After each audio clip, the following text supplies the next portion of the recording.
प्रमाणावर हिंदू राहतात, त्या हिंदूंचं संरक्षण करण्याची जबाबदारी सुद्धा ह्या हिंदुस्थानचीच आहे, हिंदुस्थान सरकारची आहे।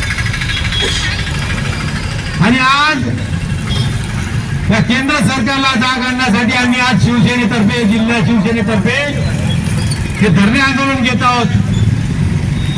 या केंद्र सरकारला जाग आली पाहिजे आणि शेजारच्या बांगलादेशमध्ये होत असलेल्या हिंदूंचा नरसंहार कुठेतरी थांबला पाहिजे।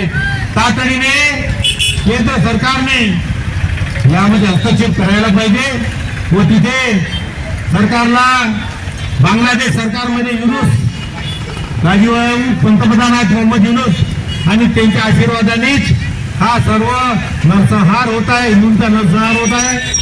तिथे कालच काली मातेचं मंदिर, एक मोठं प्रसिद्ध मंदिर फोडण्यात आलं। असं गावागावातील मंदिरं फोडणे आणि तिथल्या हिंदूंच्या संपत्ती बळकावणे, उद्योग नष्ट करणे असे प्रकार चाललेले आहेत। म्हणजे तिथील कट्टरतावादी या देशामध्ये आता बांगलादेशमध्ये हिंदू राहणार नाही, हिंदूंना राहू देणार नाही अशा प्रकारच्या भाषा करताय।